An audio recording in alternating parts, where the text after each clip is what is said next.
Be sure with Pure. The Pure Oil Company again presents H.V. Kaltenborn. It's the scoop. In the newspaper world, it's the scoop. The exclusive stories that make a good newspaper a great newspaper. Good reporters, star reporters. In the motoring world, it's the exclusive carbon-fighting chemical combination that makes solvanized Pure Pep and solvanized Local Pep the outstanding stars among all the good gasolines on the market. Pure Oil scoops the field with this chemical combination that works as you drive to keep your motor cleaner and fresher. Better gasoline to begin with, Pure Oil's solvanized gasoline is still the only motor fuel with this exclusive extra to help rid your motor of excess carbon and bring out its pickup, power, and performance. Yet for this extra benefit, you pay no extra money. Pure Oil's solvanized Pure Pep and Local Pep sell at the price of regular. Doesn't that make sense to you as another reason to buy this gasoline? Just as 2 and 2 make 4, good gasoline plus something extra means more value for your gasoline money. The way to prove it is to try it in your own car. Now, Kaltenborn edits the news. Good evening, everybody. I have come to Washington to see the start of the new Congress tomorrow and on Monday, when it will be addressed by the President. The House of Representatives of the 76th Congress round up its business today. The Senate will meet again tomorrow morning, establishing a record session of 367 days. The new Congress will probably spend $10 billion for defense and will impose record taxes and do other things to prevent inflation. Speaker Rayburn and Representative McCormick, the majority leader of the House, conferred with the President today, and the President outlined to them the message he will deliver in person on Monday. And when Speaker Rayburn tells us, as he does, that this message will be very interesting, we can easily believe him. It will outline the President's plan to lend and lease raw materials to Britain, in addition to many other interesting subjects. 4 projects totaling $70 million were announced today by the War Department. The significant thing about all 4 is that each one provides not for manufacturing raw material, but once completed, these plant extensions will provide for an enormous increase in our capacity to produce airplane engines, frames, and superchargers. The dominant purpose in Washington today is to speed production. Everyone here seems to feel the need for speed. And while there is a limit to what we can produce during the next 6 months, we are rapidly expanding the limits of what we can produce during the 6 months after that.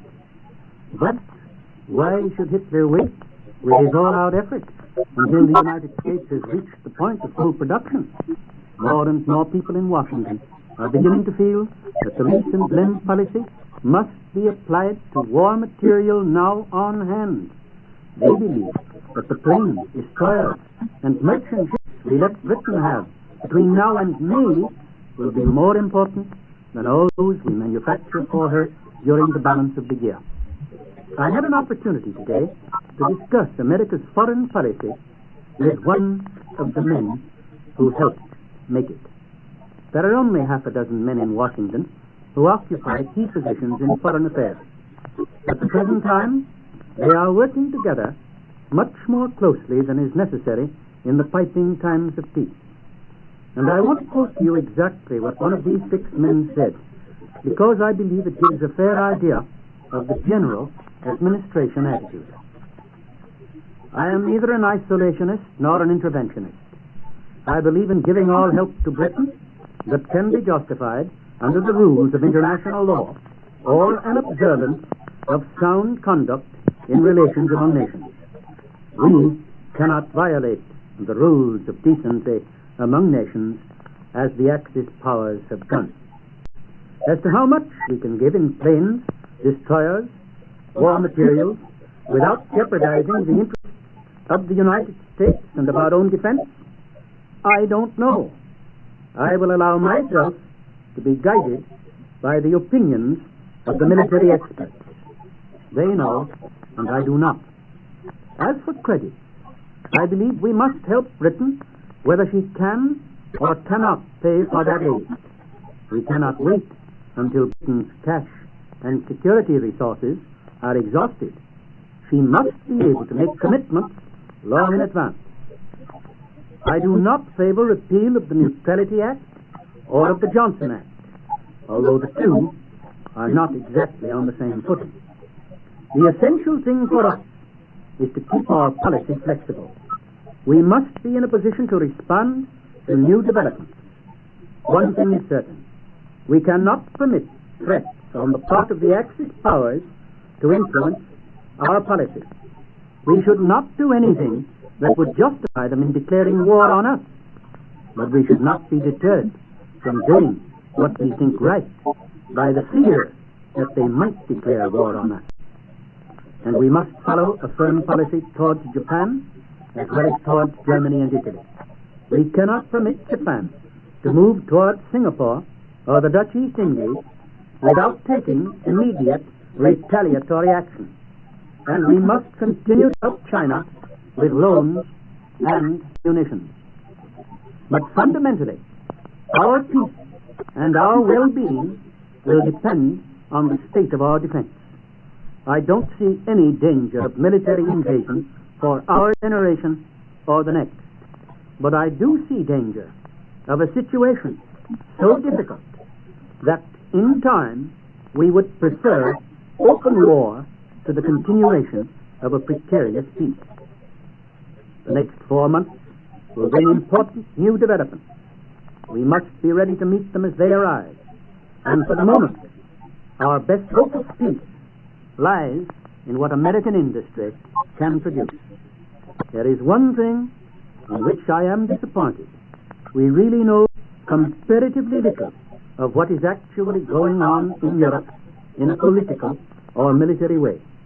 Censorship hides much, but I sometimes wonder if it doesn't hide more than it ought to be permitted to hide to our eyes. Thus speaks a key man in the administration intimately related to the conduct of our foreign affairs. William Allen White resigned today as active chairman of the Committee to Defend America by Aiding the Allies. Many people believe that Mr. White resigns because he does not want to go quite as far in helping the Allies as some of the other members of his committee. He does not wish the United States to send American merchant ships or warships into the war zone. He is primarily concerned with keeping America out of war. Some members of his committee are urging American naval convoys to make sure that American supplies reach British ports. The question is still academic because there is no evidence that this administration is proposing to convoy supplies halfway or all the way across the Atlantic. Bombs are once more falling on neutral Ireland tonight. Several were dropped in County Wexford, 60 miles from Dublin, and magnetic mines were dropped in Irish waters this morning. 5 Irish areas were bombed last night with explosive and incendiary bombs. The Irish Department of Defense announces that one of the bombs bore German markings. 3 Irish civilians were killed and a number were injured. German bombers raided Liverpool last night, and it is possible that some of them lost their way and thought that they were dropping bombs on England. It is hard to see what the Germans could gain from a deliberate attack on Ireland. If Ireland is to be bombed anyhow, she may decide to let Britain use her ports as bases, and that would be an enormous help to British defense against submarine attack. The German government has already apologized for previous attacks on Ireland. This is the 6th time Ireland has been bombed. The British have just imposed a licensing system on Irish exports, and this makes Ireland completely dependent on Britain for her economic life. The first official admission of German help came from Italy today. Rome announces the arrival of German planes and pilots.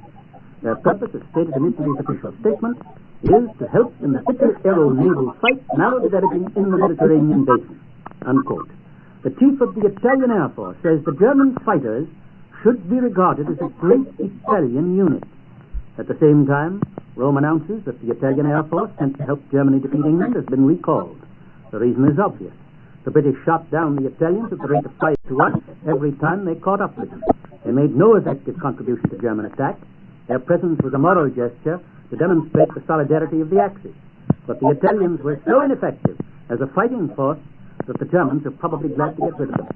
Now the Germans are coming to the aid of the sorely pressed Italians in Albania and perhaps in Libya. It is a fate destined to spare, and she is not interested in winning Italy's war. Germany wants to defeat England, not Greece. Essentially, the transfer of Italian fighters from the Channel ports back to Italy and of German flyers into Italy is a confession of weakness. It demonstrates the rapid deterioration of Italy's position. It represents Italy's humiliating admission that Churchill was right when he told the Italian people the other day that Mussolini would soon have to call the forces of Attila and Nazi Gestapo across the Alps to take over Italy. Bulgaria stands ready tonight to accept the Nazi invasion without resistance.